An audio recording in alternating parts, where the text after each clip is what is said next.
This is a studio space where I make all of my videos for YouTube, and this is my garage door that I'm painting my mural on. And the future plan, when we can afford it, is to remove these garage doors and finish our basement. So even though it's going to be destroyed, I decided to start my mural first by sketching out my idea, and then I got my acrylic paints all ready. I will link the paint that I used in the description. My first major obstacle was getting my husband's approval on this, so I sent him a sketch of my idea, but he loved it, thank goodness. But then actually getting started and beginning to paint, I immediately faced my next major obstacle, and that was my kids, mainly my youngest, Bjorn. Are you painting? Mm-hmm.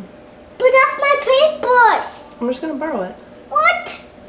But I thought that was mine. One day I was painting. Don't worry, I didn't steal his brushes, I gave them right back. Isn't good to have that paint, and the only good to have that paint, and next week we can have all that paint. Yeah, And we can buy all that paint that's a great for everyone. That's a really good idea. So I decided that I would try to paint mostly without my kids around, so I wouldn't have to worry about my lighting and the camera and wet paint getting knocked over. Once I could focus more, my next step was to paint a base coat on most of my characters and the rainbow details that are in and around my characters. I also realized that the blue-green was too dark for the rainbow, and I ended up changing it later. And the next day started off with this character, and he didn't actually end up being this color either. I changed him to a more pastel yellow later on, and these were just the start to my color changes I'd end up doing.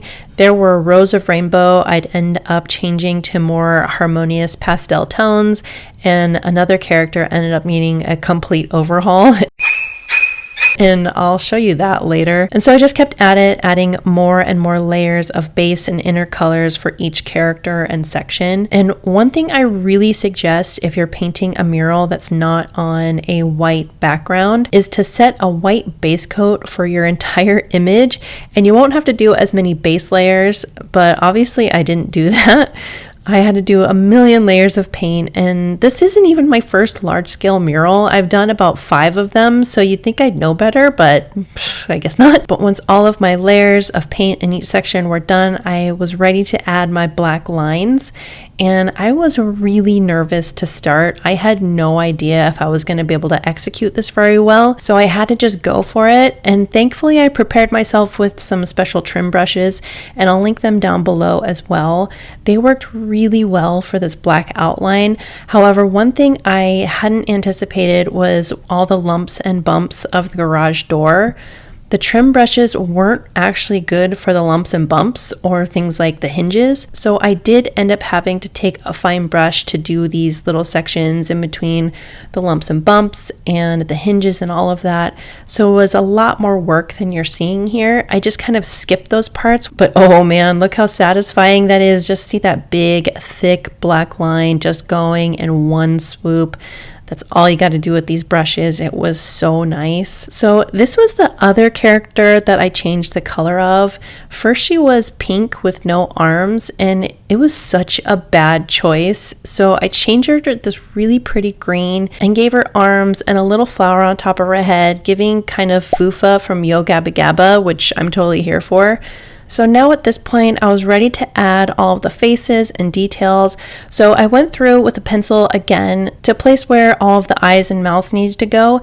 And then I took my fine brush and I just started adding those. And it was really fun seeing everyone come to life. Some of these characters were from a doodle page that I made in a recent short here on YouTube. And then the space goose and the bunny with the headphones were characters from recent Instagram posts. So at this point, it really started to feel like I was almost done with these nice highlights and details everywhere.